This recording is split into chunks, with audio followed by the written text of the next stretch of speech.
the first question is, can you hear me okay? Yeah? All right, good. I have a tendency to mumble, so if you can't hear me, just hold your ear up, hold your hand up to your ear, and that'll remind me to try to remember to breathe when I speak, because if you don't breathe, it doesn't come out, it turns out.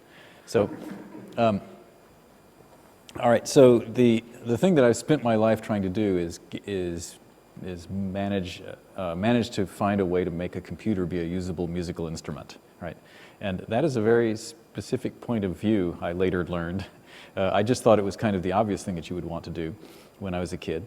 And then it has turned out that different researchers and different musicians have come at the idea of making electronic music in such radically different ways that you actually have to go reconsider what the possible roles are between a person operating a person making music somehow with a computer and the computer. Are they both musicians, or are they both instruments, or is one the musician and the other the instrument, or is one a compositional aid, or et cetera?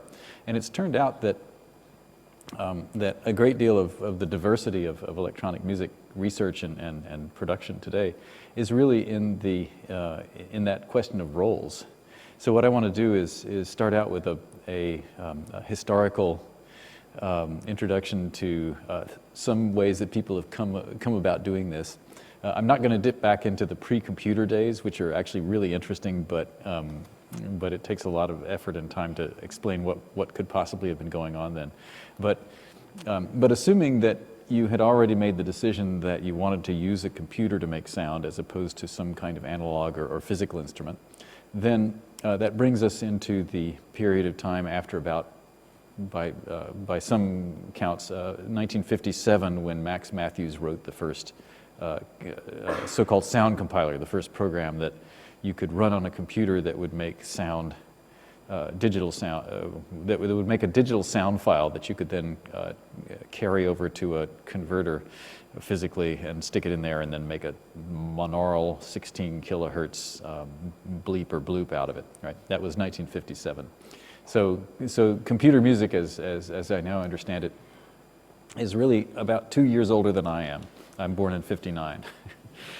By the time I was able to actually get my hands on a computer that could make sound, I was pushing 20, and it would have been 1979. And I was working working in the laboratory of Barry Vercoe, whom some of you might know of as the person who made C-Sound, which is the preeminent so-called sound compiler. That's to say, it's a program which you use by creating two files. One is an orchestra file and one is a score file. The orchestra file consists of a representation of a synthesizer, a patchable modular synthesizer with interconnections between oscillators and filters and whatnot, right? Although it's in text, so you don't get to see that. You have to write out a text description of what that would be. And another text file, which is the description of a so-called score, which is a bunch of notes.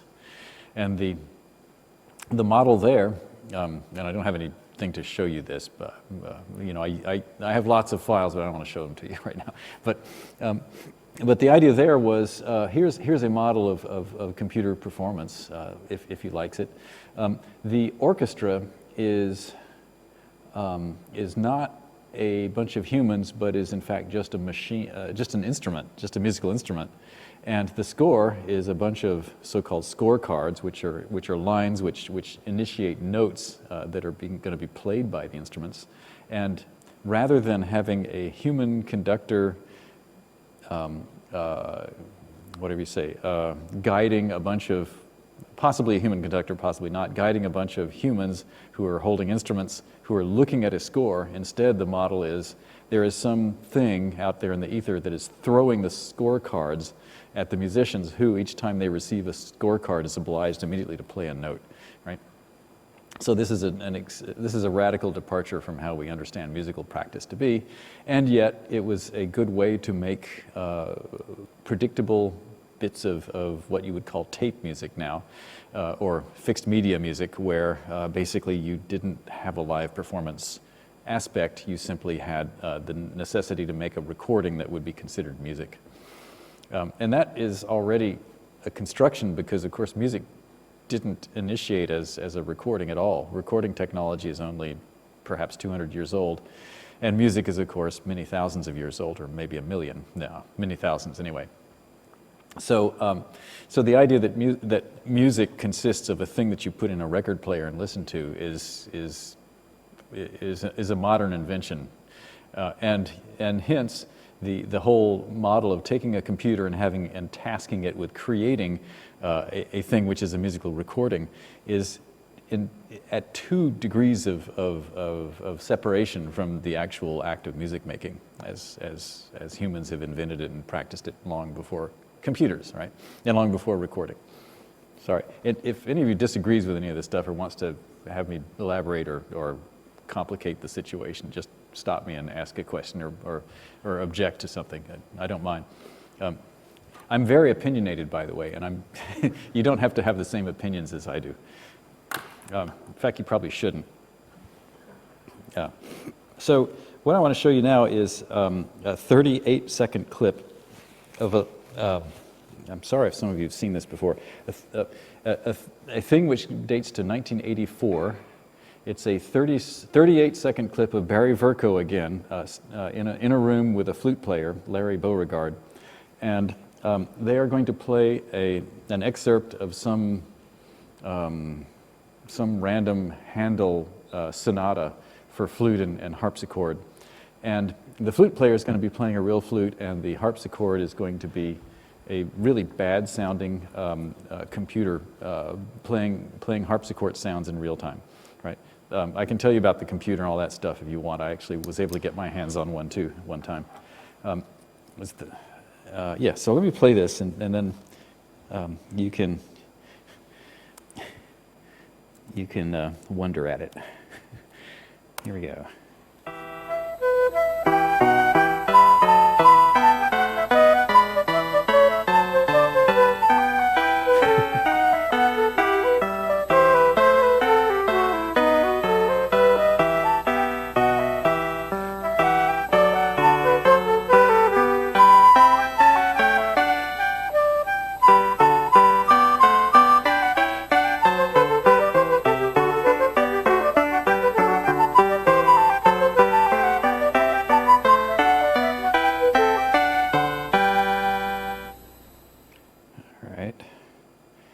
Now, what do you think just happened there? I could talk about that for an hour, but I want you to go. Did anyone hear anything odd? Didn't that sound odd? It just sounded old and crusty? Or did it actually sound like there was something wrong? Okay, so one thing is, it started out kind of slow and it sped up over the... Yeah, actually, it started out kind of medium speed and then slowed down and then sped up. Why was he doing that? Oh man, you guys aren't even trying. He was showing off the system. He wasn't actually trying to make a piece of music, right? Yeah? Yes, exactly. So the technological feat that was being feated at this point was that the computer was able to sense the tempo of the flute as it was speeding up and slowing down and follow it, right? Yeah? Was the pitch being followed as well? Oh, thank you. Oh, okay. I'll try to shorten the answer to that. The pitch was being followed, and that was a large part of what was being demonstrated was just the ability in 1984 to detect in real time the pitch of the flute. It was hard, and I'll show it again. So if you look closely, you'll see that the flute has been messed with. There are switches on all the keys of the flute, of which there are 15 independent ones. And the computer is then getting a 15-bit word that it stores, because that's not the note yet, that's the fingering. And then when the sound comes on, there's an envelope follower and it says note, and then it looks up which pitch the finger could possibly associate. This was hard. This was like years of work getting this thing to go, right? Also years of, okay, and the other thing that was years of work was getting the tempo following to work, right? Because you couldn't just, there are, let's see, the flute goes from 59 to almost 100 MIDI, right? I think in MIDI. So you've got 41 notes that you can possibly play with the thing. And that's if you really got the embouchure, right? And there are many more than 41 different things happening here. So what's happening is not that the flute notes are triggering individual responses to each note tailored to the note. It's more complicated than that. The computer has to know the entire score that the flute is going to play as well as the thing that it's got to do, and then it's got to get them to line up in time. And then the other horrible thing is now listen critically to it and decide if you think it's actually working, or rather decide how well it's actually working.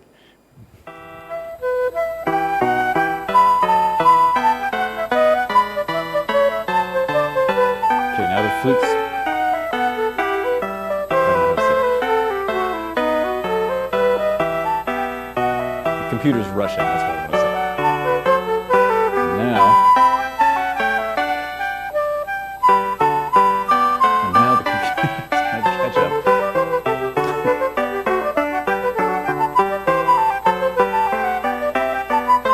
And now the computer's pushing the flute forward.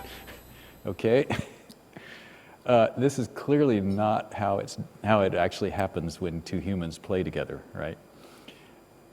And that's where the story ends, because, well, almost. Barry and I collaborated on a paper the next year to try to make this better. And the way we thought we would make it better was to introduce the idea of rehearsal. So in this 1984 version of Barry's program,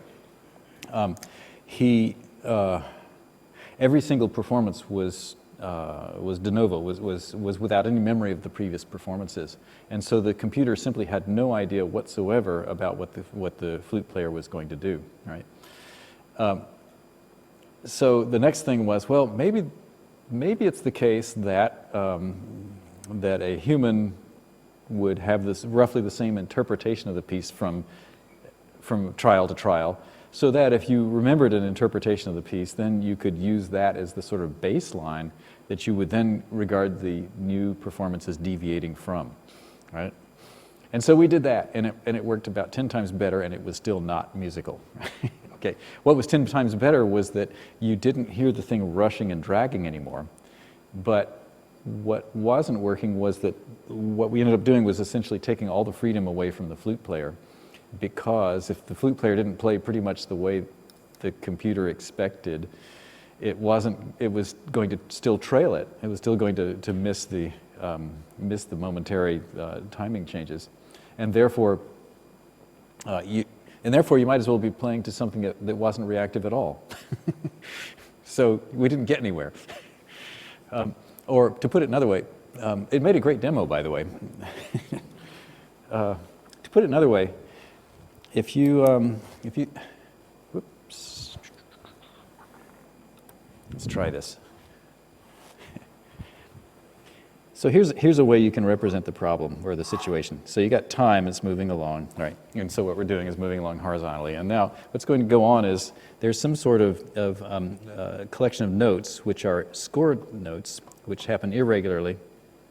And so they happen on something which you might call musical time or beats. And then, of course, if you play like a robot, the beats versus the time will follow a perfectly straight line like this, right? And then that slope of the line is going to be your tempo, right? Okay, now, of course, if the flute player starts accelerating, then the time is now, sorry, I did this wrong. Accelerating means the flutist plays earlier in real time, right?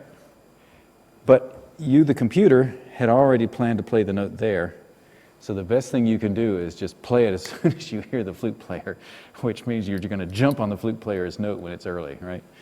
Well, or if you want to do something that's continuous, like for instance, if you wanted to play a collection of notes around that note, like this, all right? What's going to happen to that is you'll hear it in real time like this.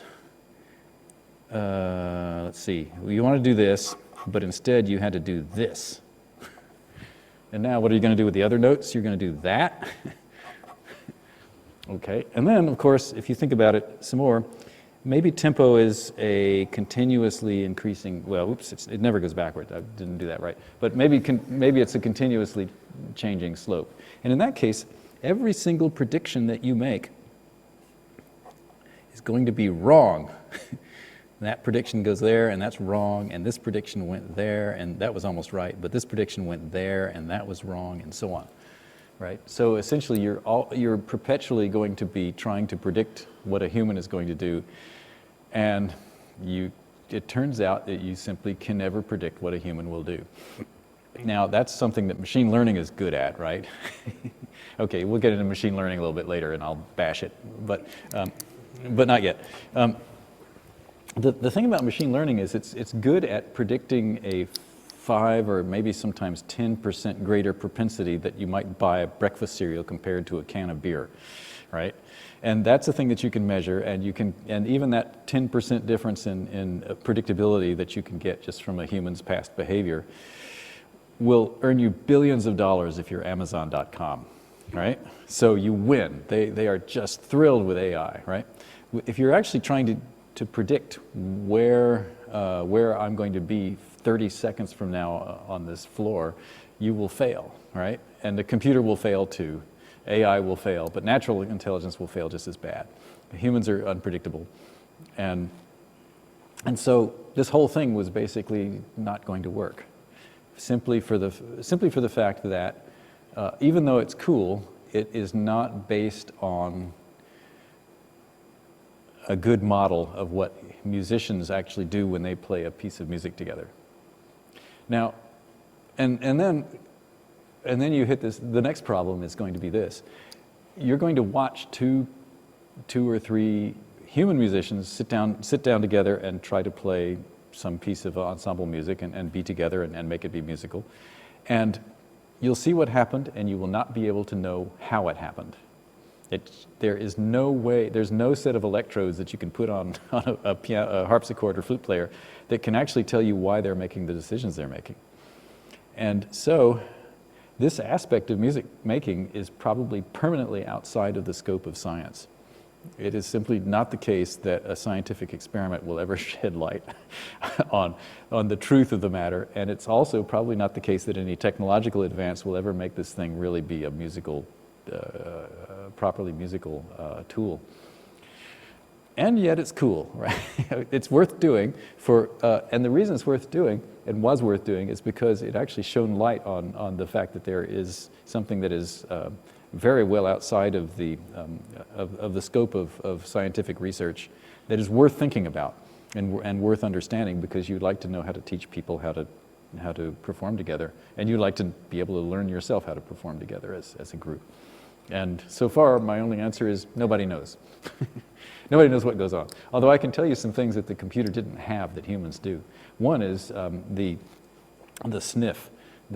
So when you're about to play a note, you go, and then you play the note, right? And that is probably a more important cue than anything else. Because, I mean, if you watch a string quartet playing together, there's always the sniff. Right? So we missed that one. All right, move on to another example. So at any rate, let me just try to be a structured speaker and give you a nice understanding of why I'm telling you all this. This is an aspect, or this is one way that you could think of what of how a computer could be a musical actor in some way. So my own propensity is to think of the computer as an instrument that you play like an instrument in some way. And so my own research is basically devoted to trying to understand what it would be to be a good instrument. This research that I'm showing you here is trying to use the computer as a replacement for a human performer. I don't think with the idea that you would ever really want to replace a human performer with a computer, but with the idea that if you could do that, then you could write music. You could write new music for ensembles in which some of the ensemble members were computers that would therefore be able to do things that humans couldn't be able to do, like, for instance, spatialize a sound over 6 speakers or make a sound, make things that computers couldn't do. Play samples, right? That would be a good example. So you could imagine wanting to be able to do that, to be sitting in an ensemble with a computer that's a member of the ensemble. And if you do want to do that, then my advice to you would be to give the humans a click track so that so that you can all be in sync without having to solve problems like this. Okay, so that's a possible model, and I want to move on to another one which I find interesting and which also gives rise to interesting problems, and that is going to be. This is from about the same historical period.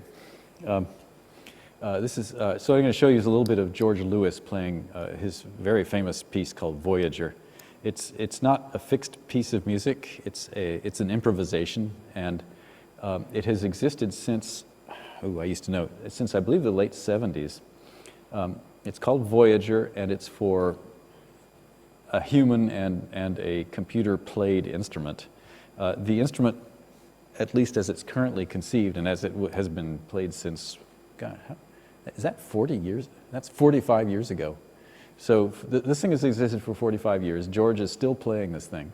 And up until this year, it has been conceived of in exactly the same way, which is that George or some live musician, I think only one at a time, at least as far as I know, is playing an instrument that the audience hears. The computer is making sounds too, but the computer is only making decisions at the level of notes, not at the level of sounds, and therefore could be playing out its own speakers, if you like, or it could be just playing another instrument, which is what is happening in this particular example. This example that I'll show you is grabbed from a performance that he has done, I think in the 2010s, in the kitchen in New York. And so this is not the original incarnation of the piece, but it's very close. And this is going to last a couple of minutes. Here we go. Oh, thank you. Try again.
The performance goes on for, well, a while longer than that.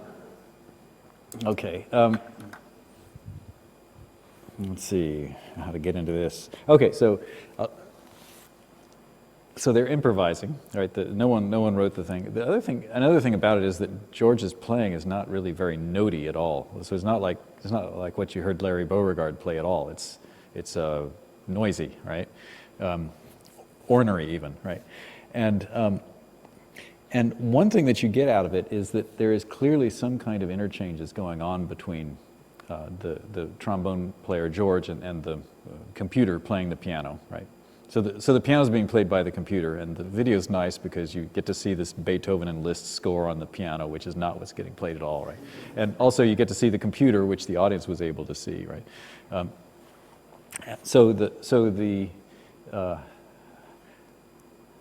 Okay, so to hear George describe this, he's written a great deal about this, and one of the things that he always comes back to is that being an African American, he basically cannot escape the history of American slavery, and he doesn't like the idea of having the computer essentially act as a slave to the human performer. that rubs him the wrong way. And so one of the things that he's reaching for here is to come up with a relationship between the human and the computer as equals, as he describes it. Now, that, I think, is an exaggeration. It's clear that he's in some way pushing in that direction, but it's not at all the case that he and the computer are equals in any sense, right? Because I think you might agree or might not that his playing is very musical, and the piano playing is very noodly, right?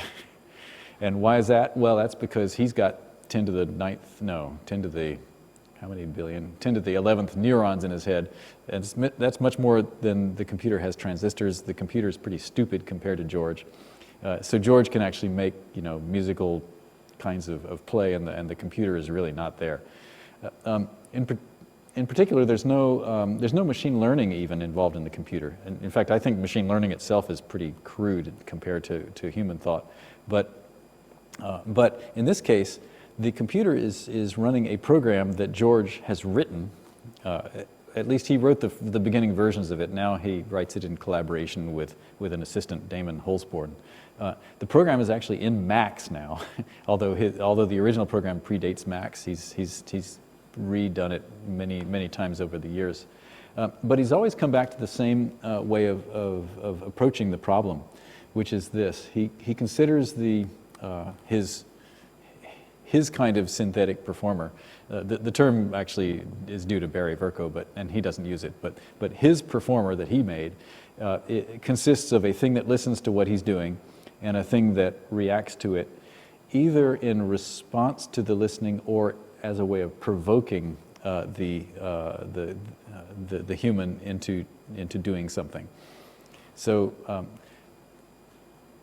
one thing that he's trying to get, one field that he's trying to get is that sometimes the computer is reacting, well, the computer is always reacting to him, but the computer also at the same time is sometimes provoking things out of him.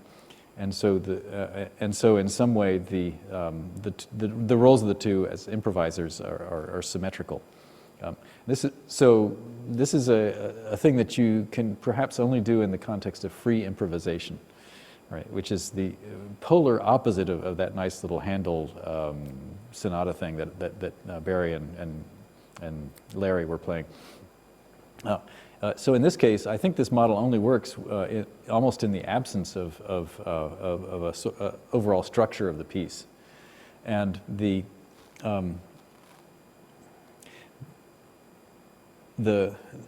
shortcoming here, there's always a shortcoming, right? Anytime you use a computer, there's going to be a shortcoming.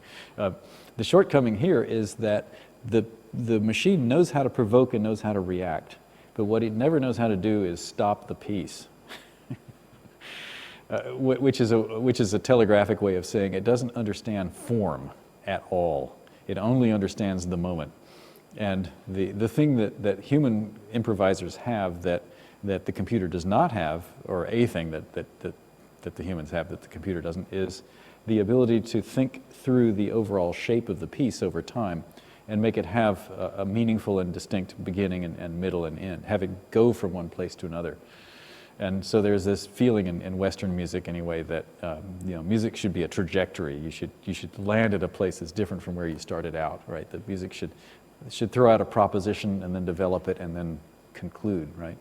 And even in free improvisation, there is this notion that music moves forward in time, and the way it happens is that you're at some place at the end that's different from the place that you're at the beginning. The way Voyager works doesn't actually have that property at all. What it's doing, and I haven't actually seen the source code, but people who do agree with what George says it does. And what George says it does is the following. Okay, so first off, you can see there's a microphone in the bell of his trombone. So he's picking up the sound of the machine, and he's pitch tracking it. But unlike in the case of Larry Beauregard with the switches on the flute, the job of pitch tracking the instrument is not being done very well. And in fact, it's pretty clear that George is not playing his instrument in a way that's making it easy for the pitch tracker, right? So the pitch tracker, you can just imagine it's the kind of pitch tracker that tries to spit out a stream of MIDI notes corresponding to what's being played, as if you were going to make another instrument follow it, like a guitar synth or something. And of course, that's a ridiculous proposition, right? So what's really happening is when George starts really blasting, the thing is putting out hundreds of notes. And sometimes they'll be kind of high notes, and sometimes they'll be kind of low notes, and sometimes they'll be coming out fast and slow, depending on how he's playing. But what's really happening in the large is that there's this stream of notes that has varying kinds of texture over time. Sometimes when he slows down and plays clear notes, you can actually pick out, the pitch tracker can actually pick out the tonality of what he's doing. But a great deal of the time it can't. But what it can pick out is whether it's high or low, whether it's fast or slow, whether it's loud or soft, and a couple of other dimensions like that, I think. And then what's going on is those things are being reduced to ones and zeros, so that when he's playing and not playing, there's one. So that when he wasn't playing and then starts playing, a switch clicks on, and the computer sees that and reacts. No, because it's George, and he thought this through. It either reacts or it doesn't react. This is genius, and this is why this piece works. If it actually always did something in direct reaction to what he did, then it would be as bad as those human improvisers who imitate their partners, right? That's a no-no in jazz or in free improvisation. If you imitate your partner, you do that to make fun of them, and that's how you get into fights. That's not good. But, so what you're supposed to do is react to them, right? And how do you react to them? Well, when he goes from slow to fast, or when he goes from low to high, or something like that, the computer doesn't do the same thing. The computer just finds something else to change and changes it. Like he goes from low to high and the computer goes from slow to fast. Or the computer does nothing whatsoever and just lets him change the thing and keeps on doing what it's doing. And so what it's doing is what I call noodling. It's just playing a bunch of notes, and they're either fast or slow, and they're either high or low, and they're either, you know, hard or soft. And that's it. And it'll just keep on doing that until the cows come home. So George, at the end of the piece, has to stop the computer, right? And it'll stop and start and stop and start, and it'll keep doing that too, right? And the trick then is simply when George makes a gesture, the computer makes a gesture, and it follows what George did, but it follows it in a completely unpredictable way, and that's the magic that makes this piece really work.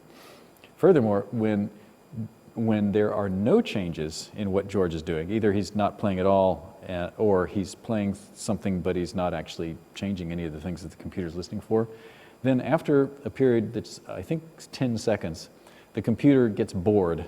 That's as George describes it, and it simply changes something anyway. And so somehow you hear the fact that there's an interaction, and the interaction is bidirectional, because in that case, as George would describe it, the computer is then throwing George a provocation that George then has to react or not, right? And that, in George's understanding, is a sort of very oversimplified model of how free improvising humans might work together. And the result is musically a great deal more successful than the synthetic performer by Barry Vercoe. It's much more interesting to watch. And furthermore, George has been performing this for 40 years, and people keep asking him back. So this is a real success story. And yet it's interesting for what it doesn't do as well as for what it does. And what it doesn't do is ever get past the feeling of just having the computer spitting out a bunch of random notes, because mirabile dictu, the computer is spitting out a bunch of random notes. All it's doing is changing the statistics, and that is a very reduced way of understanding what musical improvisation might be. Right? Questions about this or anything? Okay, so that's George, and these are these are both very influential moments in the development of computers as live musical instruments. Both of these things predate anything that was called Max or pure data, by the way. So these were things I knew about back when I was trying to invent something myself. Now, let's see, first off, I should get to where I can see my screen. All right, so third part of the talk. So what about just, what's wrong with just using the computer as an instrument, which is what I think would be an interesting way to use a computer. And in fact, that was what I thought was interesting before I even knew about this stuff, right? Well, the problem with that is, as most people will tell you who've messed with electronic music, the computer doesn't have a surface like that of a musical instrument, right? So the flute or a violin or a trombone or something like that is a piece of physical stuff that you treat in a very continuous in time way, in some way, and out comes sound, but the sound is not made by some form of digital communication. In other words, you're not playing at a keyboard and making it do stuff, right? And then when you try to make a computer be a musical instrument, you are most likely doing a lot of office work with your keyboard and mouse, right? And that is not the same thing at all. And so one of the challenges of trying to make interesting computer music instruments that you can play is trying to understand what the control surface could be that a human would play on in order to make the computer able to do stuff. Right? And I've got a bunch of possible answers to that question. One thing that I have always thought would be interesting would be to take a real instrument and hook a microphone up to it and then really analyze the sound, really get a good stream of data, and then take that and translate that into instructions for what the computer would do. So you can imagine taking an electric guitar, a solid body one that doesn't make a whole lot of sound, right? And then putting a separate pickup on each of the strings, and then pitch tracking and amplitude tracking and waveform, grabbing the waveforms and all that stuff, and then make some kind of a transformation that would make that into a nice computer music instrument. And I can tell you, you can do that and you get a pretty cool set of guitar sounds.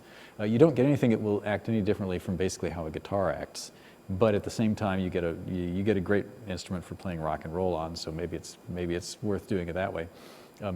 I've been messing with just the guitar as a computer interface for quite a long time now, 20 years maybe, and it's worth it. It's worth doing, but it's not exactly revolutionary. And other people aren't standing in line to do it really, so it's not like it's so compelling that it's changing that it's really changing what you can do with a computer, right? Another example, and something that I simply have no idea how to do, by the way, so you should all think about this. What about taking the human voice, which is of course the most controllable kind of output that you have as a human is what comes out of your mouth, right? Actually, some people at Bell Labs tried to measure this, and Max Matthews, who was the guy who wrote the first music compiler in '57, told me once that actually the bit rate, if you want to just get a bunch of bits of information or bits of control out of a human, what can you do? Well, the good parts are the tips of your fingers and your mouth. And each of those is good for 30 bits a second. And that's going to be it. I'm not sure exactly how they measured that or what that really means, but similar kinds of bandwidth, which seems odd to me because I think the voice is a great deal faster than fingers, but maybe I'm wrong in some way about that. But no one knows what that even means, so maybe you can't be wrong about something that doesn't have any meaning in the first place. Maybe, I don't know. Anyway, what could you do, just given everything that the voice can do, vocal, and language or not, right? Like just stuff, right? Sounds. Go talk to Trevor Wishart down in York and get some sounds, and then you want to hear some sounds? Here we go. No, I'm not going to do it. I got some recordings of Trevor Wishart improvising vocally, which will tear up your notion of what the voice can do. But well, I'd have to go find it. Well, let's see. All right. Let's see. Where would I have put it?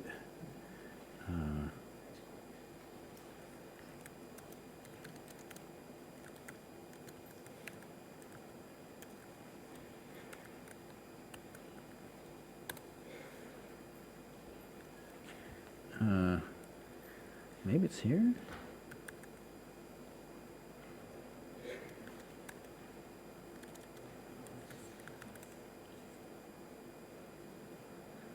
Okay.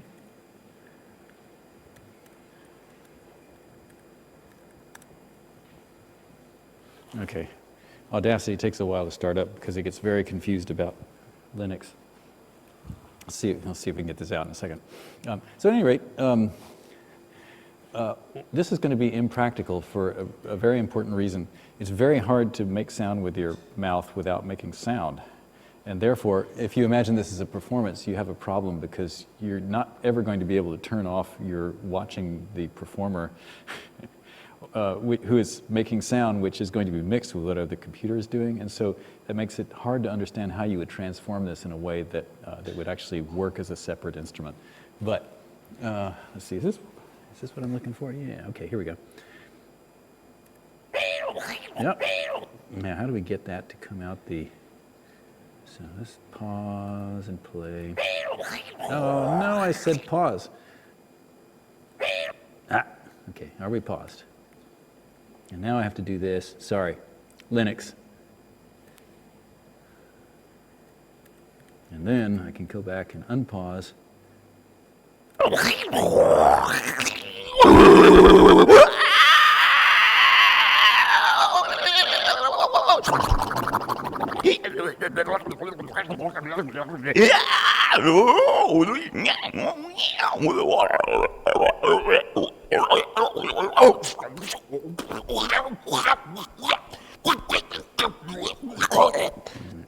Not loud enough.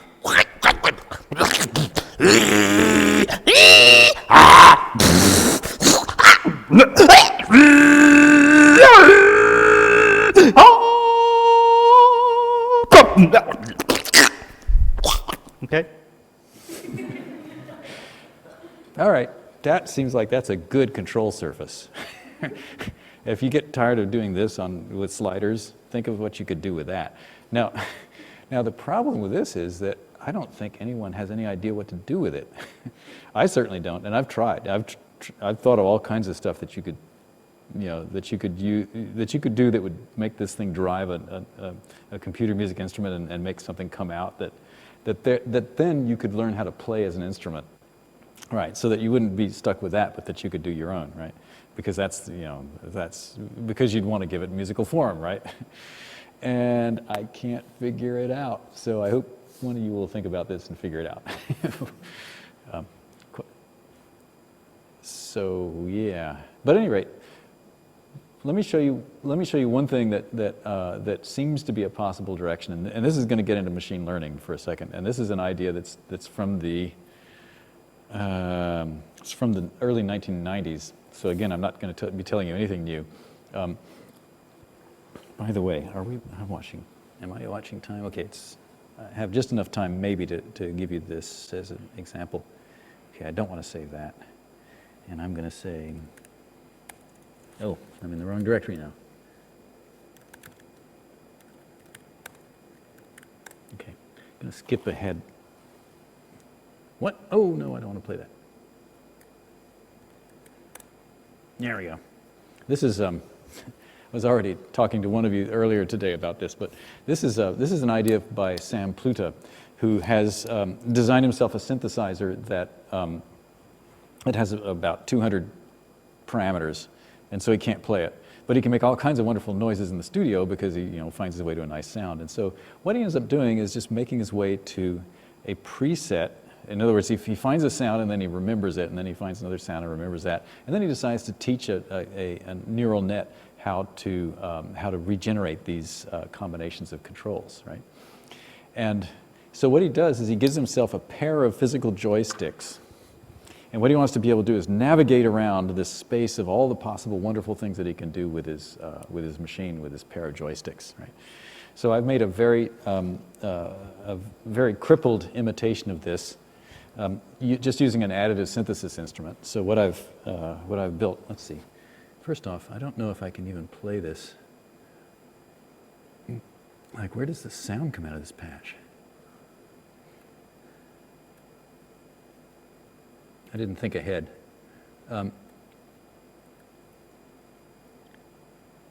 Well, to hell with the sound.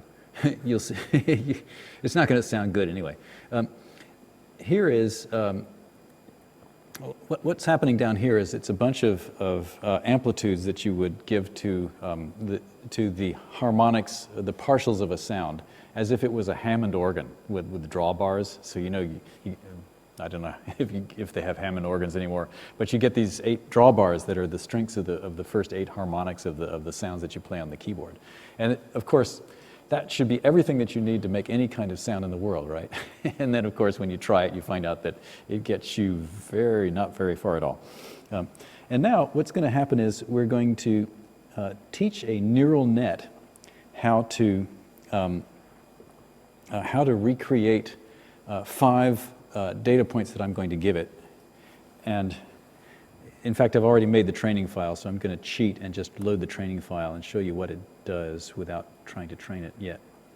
So up here we have, so the red, imagine the red thing is my joystick that I'm moving around, and the black things are just to remind me where the training points are, but if I was really playing this as an instrument, I wouldn't have them, right? And the one up at top left is silence. That's always a good setting to have, right? And then the one at bottom right is a clarinet sound, which features mostly odd harmonics, right? And then the others are, one of them is a kind of a bright sound. That one's just that one I tried to get just to have one harmonic, but it didn't quite work. And then that's a sort of, who knows, middle of the road sound. Ooh, why is that the same as that? Okay, let's fix that. No, it's not. All right, so anyway, now what we got is a nice neural net that attempts to make a nice continuous or sort of continuous way of moving around in this space and making sounds that I know that I like because I made them before and got them to sound the way I wanted to, right? So this is a very simple and absolutely incorrect use of neural net technology. So this is actually a neural net. It's a pretty shallow one, actually. How shallow is it? Anyway, that's the control. I need another patch. And it's not there because I'm in the wrong directory. Okay. I forgot where the noisemaker patch was so I could make noise with this. The thing is, now you can hook this up to any noisemaker patch that you want, and so I've made that a separate patch, but I've forgotten to go find it, so I don't have it right now.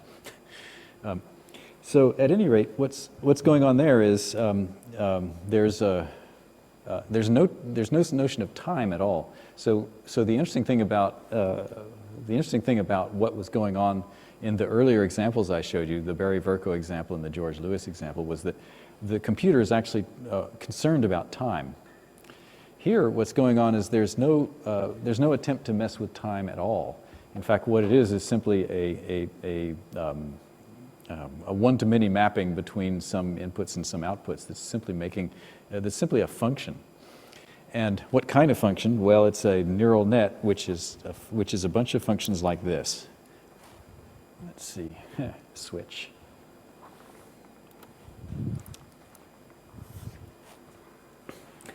So what's a neural net? A neural net is this kind of thing.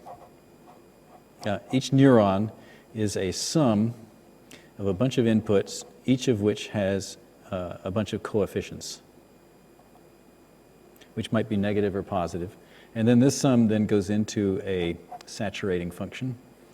And that whole thing is a neuron. Now, if you have read about neurons, they're not like this at all. They actually have a sense of time, which takes us back to questions about why what we're doing now is different from what people were doing earlier. And then what you do is you make a network of a bunch of these things, possibly with recirculation or possibly just in to out, right? Acyclic. And now, each of these things, well, let's simplify it and just say let's have 2 of these going in so that we can hope to graph it. So this thing, oops,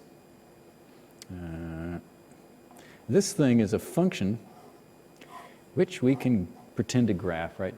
Pretend that's 3 dimensions. And now I'm going to make that's not the usual way, whatever. And now what there'll be is some kind of line which is where this thing is equal to 0. So if this is A and this is B, this line is ax plus by, oops, I'm going to give it a constant too, plus c equals 0. That's a line, right? Sorry? Oh, I'm off the screen? Thank you, yeah. Ha! There. Right? And now we can graph it. Oh, and then we're going to take this thing and then we're going to run it through this function here. And then what we're going to get is a sort of a waterfall-shaped thing. It looks like this as a surface. Right? That's a neural net. A neural net consists of a whole bunch of these things composed, going in different directions, operating and then being added up and submitted to other ones and so on like that in some number of layers. So the question now is, well, is that really the kind of function that I want to base my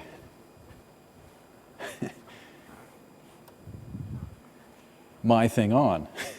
So what's going on here is there's a nice two-dimensional shape, and so a bunch of those things are being computed of it and combined in some way that I can't control because you can never understand what these things are doing. And then it's making some function, and that function is what's controlling my synthesizer. And you know, it worked, but really it's nothing but a spline function. It's nothing but just a way of fitting a function out of a large class of functions to a set of points that I'm giving it. And why don't I go back and think about some principled way of what class of functions I would like to have instead of just using what someone in the 1970s thought a neuron could be simplified into. That sort of just happened to be what people are using, but there's no principle behind it at all, right? Except for one thing, which is that it does have the good property that when you go outside of the range that you trained it on, it at least doesn't blow up because it flattens. And that's the only good thing about it that I can think of. And so go think about that too. Anyway, I've been talking for a long time. Questions or reactions, diatribes, complaints? Oh, yeah. Yeah. In the back. You're talking about instruments. Oh, Hello. That's how you do it. There we go. Hello. Thank you very much for the talk. You were talking before about instruments and physical interfaces into computers, and for example, using the guitar to control some parameters. Do you think that the instrument is an extension of the guitar, or is it a different instrument entirely? Yeah. Yeah, that's one of those Heisenberg questions, you know. I actually think of it as one amalgamated instrument. And in fact, that question even gets touchier if you think about using it, think about the voice as the input, because then am I really like adding something to my, you know, I mean, it means that you're physically a part of the instrument that you're building, which is a rather strange idea. But I think that's the only way you can think of it, because actually, I don't think this makes sense, but I'll say it anyway. I think that the only way that you can think, the only reason that's the only way that you can think about it that allows you to separate the part of you that's playing it from the part of it that's making the sound, which is where I think you, and why do I need that separation? Just because that's conceptual separation, because that's where the playing is happening, or that's where the playing is happening across, I think, right? And that to me is, that's what I am focusing on when I'm trying to think about instrument design, is what can it play and how do you play, and how do you make it play it, yeah.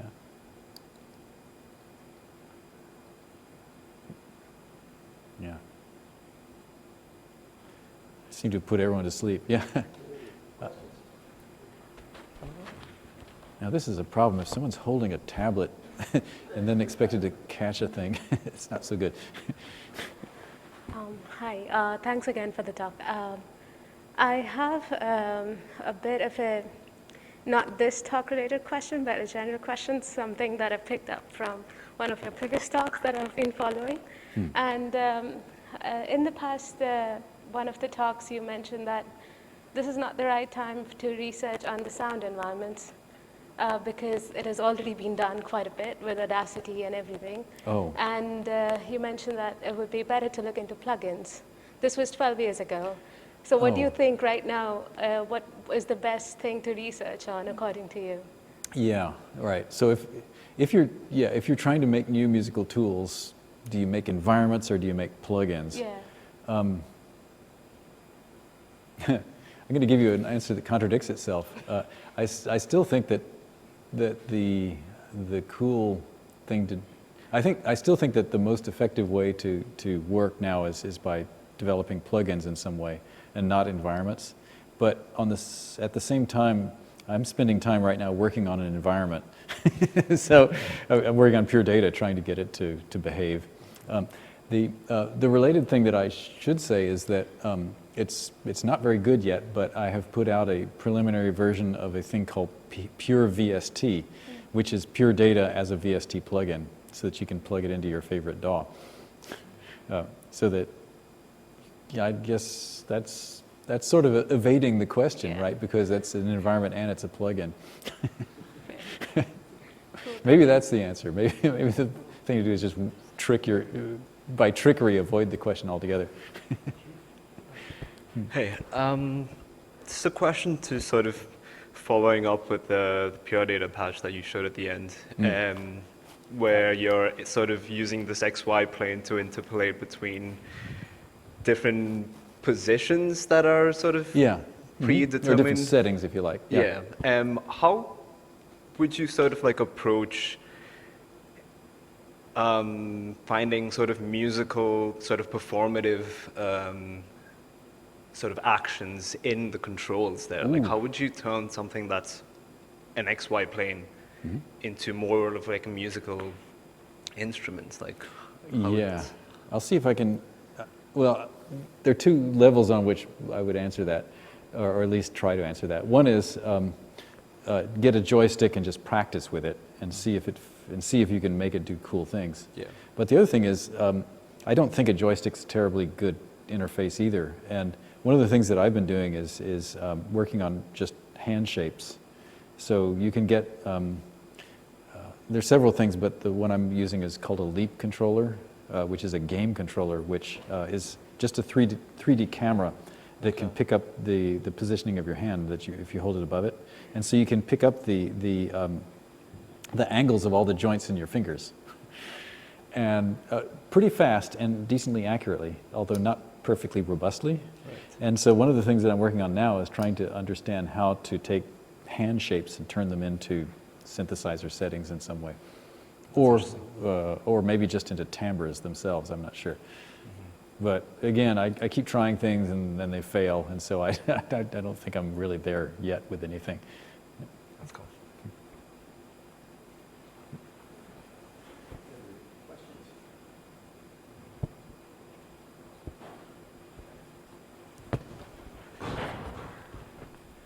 This is so funny that the thing turns into a game of toss. That's the reason I wanted to ask a question. Let me think about my question. Thanks for the talk, Bella. That was really fascinating. I wanted to ask about something you mentioned early on in the talk when you were talking about what you suggested as hard limits around collaboration between humans and machines. I think that was the word, the expression that you used. And you suggested there were some sort of hard limits because of the nature of human unpredictability or something to that end. I wondered if you could say something a bit more about that in terms of whether you have any thoughts as to what is it about the human that introduces that hard limit that couldn't somehow be represented in a machine. Humans are unpredictable, but I would say musicians are not. They don't occupy an infinite space of unpredictability. I think certainly within large areas of music, there is some constraint there. I'm interested. Is it just because of the scale, like the number of neurons, the nature of how those neurons operate? Well, I don't know if it's possible to figure out what it is that that's stopping us. So one thing is, yeah, computers are stupid compared to people, and so there really is a factor of many orders of magnitude more compute power in your brain than there is in a computer. But that might not be it. It might also be just what cognitive scientists have started saying in the last 20 or 30 years, that you don't just think with your brain, you think with your body, you know. And so the fact that you're in a physical body makes you a very different thing from a computer. And yeah, and so, you know, so you can do things like glance at each other or sniff or things like that, and who knows what they all are. And of course, no one's going to be able to analyze them, really. But the other thing is, it might be that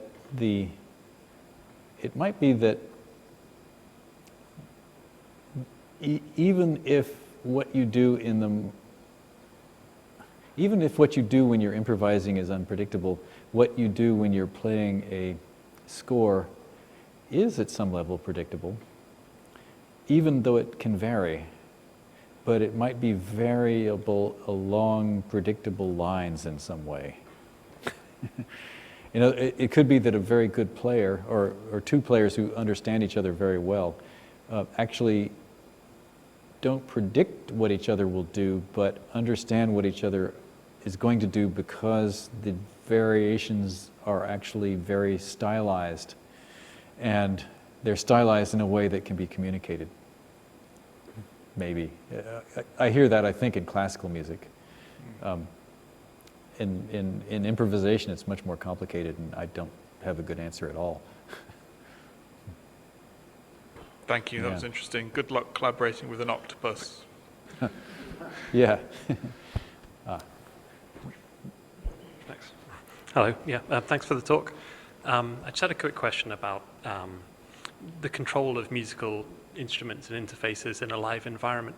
I mean, it's something I worry at as well as a problem, and some of you have been exploring this with me last semester in a class. I was just wondering what your go-to examples are for successful, or things that you found musically successful to control in a real-time way, digital synthesis of some kind. Yeah, what are success stories? Boy, one of them is the En Martineau.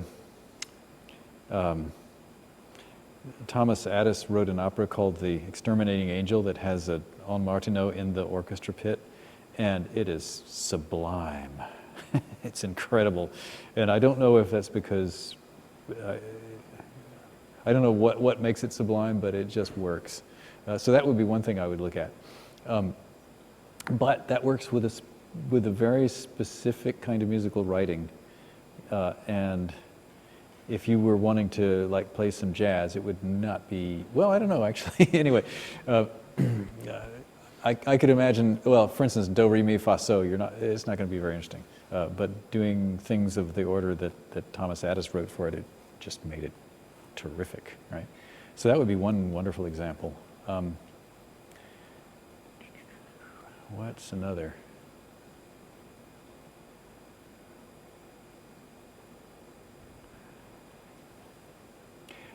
Another, I think, pretty good example, although not sublimely good, would be an ex-student of mine, Jaime Oliver, who started basically pointing a camera at a surface exactly like this surface here, and making shapes with his hands, and then tracing the shapes, and then making essentially predetermined correspondences between what he did with his fingers and what happened in a synthesis environment. But it had to be very through-written, and so it came out very a little stilted sounding, but it still was very interesting in the relationship that he had between what he did and what came out of the speakers. So I thought that was a good example. Could you say the name once more? Name is Jaime Oliver La Rosa, and he's at New York University. Yeah. And that thing is called the Mano. I think it's just called Mano, M-A-N-O. Other examples. I know I've seen them, I just can't call them up to mind right now. obviously David Tudor's Rainforest would be a wonderful example, totally different from everything else, right? And people do things that are sort of like that today, I think. Yeah.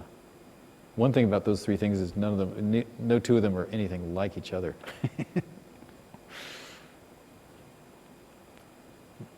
Sorry, a little thought, I guess. As you said before with the joystick and back with the Ons Martenot, how much do you think, or the role of the performer in learning the instrument and learning the relationship between what they do and what the sounds come out? That could be as well, because if you've got somebody who can reproduce, okay, too many things came out at once. Let's go more linearly. So, for example, with the joystick controlling this parameter space, Right. If you learned that putting the joystick all the way up, all the way left, all the way down, and then all the way right created 4 different sounds, then if you could make a piece by just alternating between those 4 positions, like you might have with fingers on a violin, or whatever. So that's the person has learnt their representation of the sound that's going to come out of the instrument to the physical position, like learning any instrument. Oh, yeah, right. Yeah. So do you think there are some surfaces or some methods that are more inherently Learnable? Is that Learnable, what you're yeah. after? Yeah.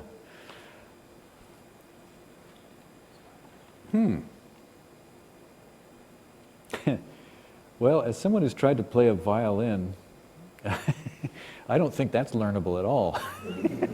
So, in fact, one of the things that delights me is designing instruments that always surprise you a little bit. The funny thing is, like with the George example, George doesn't have any idea what the piano's going to do, and yet it always looks like it's on purpose, right? And I've learned from that, so I make interfaces sometimes with unstable oscillator systems that, I make a gesture and it makes a sound, and everyone thinks I knew exactly what was going to happen, and in fact I had no idea. But then you can change it because it's a continuous function. But that's sort of an anti-answer, because what I'm doing is just trying to make a virtue of the fact that it's not learnable.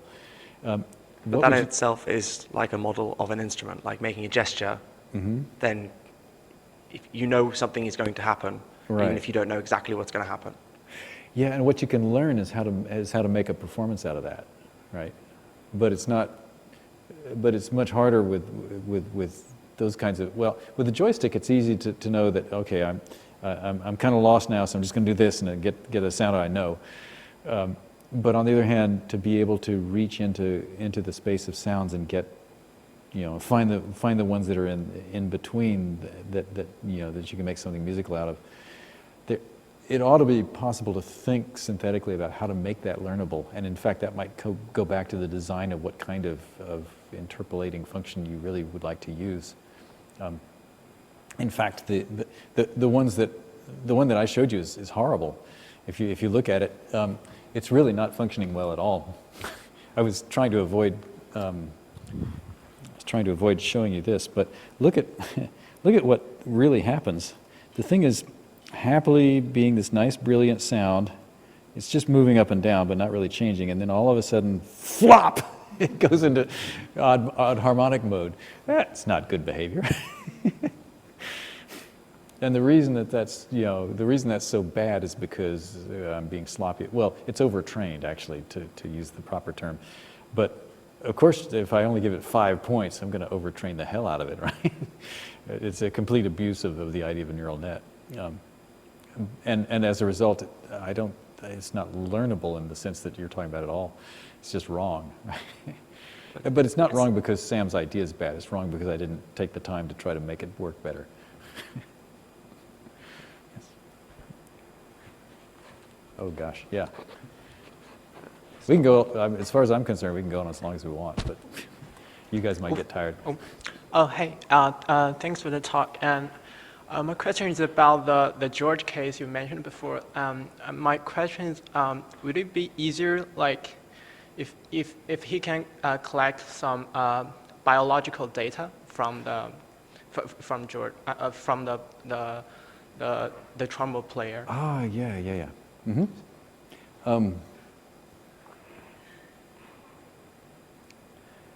I don't have a good answer for that because I don't really know much about it. I've seen people do it, and in fact, if you're interested in that, you could look into the work of Alexandria Smith at Georgia Tech, who is doing that. Oh yeah, I just heard a sound of recognition. Cool. Yeah. So she is actually making a career out of. She's a trumpet player and a really good one, and but she's also measuring her own skin resistivity, like biometric stuff that's involuntary, like heart rate, EEG when she can, but that's a problem because when you move your EEG spikes. What else? I forget something else. And she's using that as a way of enhancing what the computer does as a response to her trumpet playing. So she can tell you about that, but I can't. Okay. Okay, cool. Yeah. All right, I think we probably should maybe close this off here. But thanks again to Miller for coming. Okay.